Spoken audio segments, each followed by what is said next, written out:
250 শয্যা বিশিষ্ট এই পাবনা জেনারেল হাসপাতাল। শয্যা সংখ্যা কম থাকায় মেঝেতেই নিতে হচ্ছেন সেবা। রোগীর স্বজনরা বলছেন শয্যা বৃদ্ধি সহ সেবার মান উন্নতি করতে হবে। এ বিষয়ে আজকে আমরা রোগীর স্বজন এবং হাসপাতাল কর্তৃপক্ষের সঙ্গে কথা বলবো। ডাকলে আসে না, ডাক্তাররা কথা শুনে না, আরও রাগ করে, কথা কবির গেলে পরে মনে করেন যে তার মানে যত আমরা সুরমান দিই কথা তত আরও বেশি আমার টাইমই করা। উনিরা গল্পলেই ব্যস্ত থাকে। উনিরা যদি বলা যায় যে আপনারা আসেন, আমাদের রুগী ছটফট করতেছে, আসেন আমাদের রুগীর কাছে একটু আসেন, এসে একটু দেখেন, দেখতে চায় না। স্যালাইন দিয়ে রক্ত উঠে মনে করেন হয়ে যায়, যে অবস্থাটা হয় সে যেরকম অবস্থা হয় ওনারা করলে পরে ওনারা বিশ্বাসই করে না। হ্যাঁ, আবার এমন সময় যায় সেই সময় দেখা যায় যে ছটফট হয়ে যায়। ওই পাশে আবার দেখা যায় যে রুগী মারাও গেছে।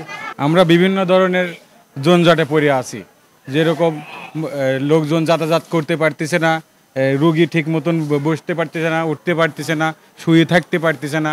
মানে এত পরিমাণ যে রুগী, আমাদের এই বারান্দাতে থাকতে হচ্ছে, বেলকুনিতে থাকতে হচ্ছে। কষ্টের পারাপার নেই সাধারণ জনগণের। তো আমরা চাচ্ছি যে অনেকগুলো বেড করতে হবে মানে হসপিটালে, যাতে রুগী বা রুগীর সাথে লোকজন খুব সুন্দর পরিবেশে থাকতে পারে বা সুন্দর পরিবেশে চিকিৎসা নিতে পারে।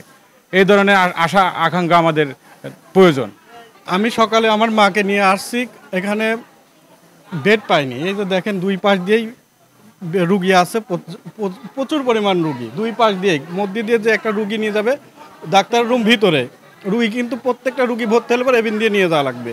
সুতরাং যখন রুগী নিয়ে যাচ্ছে তখন ওই রুগীগুলোর গাড়পথ দিয়ে হেঁটায় দেওয়া হচ্ছে, বা এই রুগীকে মানে এত নাজেহালের অবস্থা, যাওয়া যায় না, তুলে দেয়, গাড়ির চাকা উঠে যাচ্ছে রুগীর গাড়পথ দিয়ে, কিন্তু ঠেলাঠেলি। তারপরে এখানে যে নোংরা, আমার মনে হয় যে 250 শয্যা বিশিষ্ট হসপিটালকে খুব দ্রুত 2000 বেডে উন্নতি করার দরকার, খুব দ্রুত। আর এখানে ডাক্তারেরও পর্যাপ্ত ঘাটতি আছে।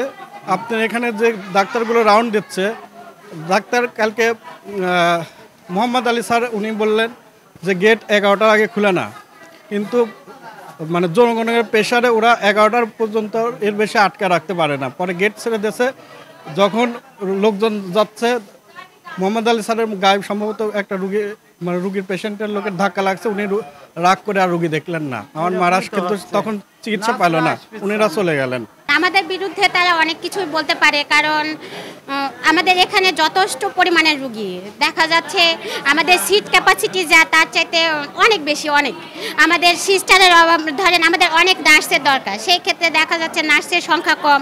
আমরা চাইলেও ওইভাবে রুগীদের কাছে যাইতে পারি না তাদের ধারণা মতে। আর আমাদের কখনোই রুগীর সঙ্গে খারাপ ব্যবহার করা হয় না। হয়তোবা দেখা যাচ্ছে রুগীর লোকেরা এসে অনেক খারাপ ব্যবহার করে। রুগীর লোক আর রুগী দুটা কিন্তু আলাদা। একটা রুগীর সঙ্গে আসে 10 জন, 10 জন 10 কথা বললে তখন কিন্তু আমাদেরই মানে চাপ হয়ে যায়। তখন রুগীর কাজটা কখন করব বলেন? তাদের উত্তর দিব না রুগীর সেবা করব? এর তুলনায় রোগীর সংখ্যা অনেক চাপ বেশি। এ কারণে আমাদের মানে একটু সমস্যা হয়, বা যদি আমাদের পর্যাপ্ত নার্স থাকে বা সব কিছু থাকে তাহলে আমরা ইনশাল্লাহ সব কিছু ভালোভাবে বিষয়টা করতে পারবো। আমরা যারা স্টুডেন্ট নার্স আছে প্রতিনিয়তই রোগীর লোকরা আসে এবং আসার সাথে সাথে যেতে হবে এরকম একটা পরিস্থিতি। আমরা বলে একটু পর যাচ্ছি বা যাচ্ছি, তারা শুনতেই নারাজ। তো আমি যেটা বলবো, অনেক নার্স সুপারিশপ্রাপ্ত হয়ে আছে কিন্তু নিয়োগ দেওয়া হচ্ছে না। সেক্ষেত্রে অতি দ্রুত তাদের অনতিবিলম্বে তাদের যোগদান করা হোক এবং আমাদের নার্সের সংখ্যা বৃদ্ধি করা হোক।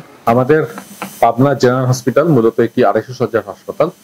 তবে 250 শয্যার হাসপাতাল হলেও আমাদের রোগী সবসময় 500-550 অধিক থাকে। যেমন গতকালকে 606 জন রোগী ছিল। আমাদের সীমিত রিসোর্স এবং জনবল দিয়ে তাদের সেবা দেওয়ার চেষ্টা করে যাচ্ছি আমরা। তবে মাঝে মধ্যে এত রোগীর চাপ হওয়াতে কখনো কখনো আমরা হিমশিম খেয়ে যাই। আর অনেক ভিড় হওয়ার ফলে দেখা যায় যে অনেক সময় আমাদের যে আগত রোগীরা তারা দীর্ঘ যে লাইন বা ভিড়ের জন্য তারা ধৈর্য হারিয়ে ফেলেন, এবং অনেক সময় আমাদের ডাক্তার, নার্স এবং অন্যান্য সেবা কর্মীদের উপরে নানাভাবে চড়াও হন, যেটা আসলে খুব দুঃখজনক।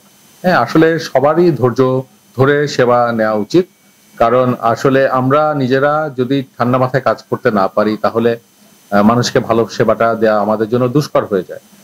এই জন্য আসলে আমি বিশেষভাবে অনুরোধ করব যে যারা আমাদের এখানে সেবার প্রার্থীরা আসেন তারা একটু যদি মাথা ঠান্ডা করে আমাদের সহযোগিতা করেন তাহলে সঠিক চিকিৎসাটা দেওয়ার আমাদের জন্য সুবিধা হবে। আমাদের মেডিকেল কলেজ হসপিটাল 500 শয্যার সেটার কার্যক্রম চলছে, মানে নির্মাণের কার্যক্রম চলছে।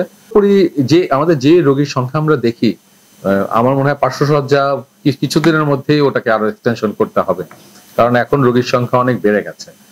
আর 500 শয্যা হাসপাতালটা পুরোপুরি শেষ হতে বেশ খানিকটা সময় লাগবে, কারণ এখনো ওই বিল্ডিং এর কাজ প্রাথমিক পর্যায়ে আছে, তারপরে যন্ত্রপাতি এবং অন্যান্য আনুষঙ্গিক কার্যক্রম, জনবল এগুলো করতে আমার মনে হয় যে বেশ কিছুটা সময় লাগবে। এই জন্য আমাদের হাসপাতালকে যদি সাময়িকভাবে কোনোভাবে এক্সটেনশন করে যদি এক্সটেনশনের ব্যবস্থা নেওয়া হয়, আমার মনে হয় যে এই মাঝখানের সময়টা আমরা ভালোভাবে সেবা দিতে পারি। রোগীর স্বজনের অভিযোগ করে বলেছেন যারা কর্মরত ডক্টর এবং নার্স রয়েছেন তারা কিন্তু তাদের রোগীকে নিয়মিত সেবা দিচ্ছে না। আমরা এই বিষয়ে কর্মরত ডক্টর এবং নার্সের সঙ্গে কথা বলেছি, তারা কিন্তু আমাদেরকে জানিয়েছেন যে শয্যার থেকেও বেশি রোগী থাকায় তারা কিন্তু রোগীকে সেবা দিতে হিমশিম খাচ্ছেন।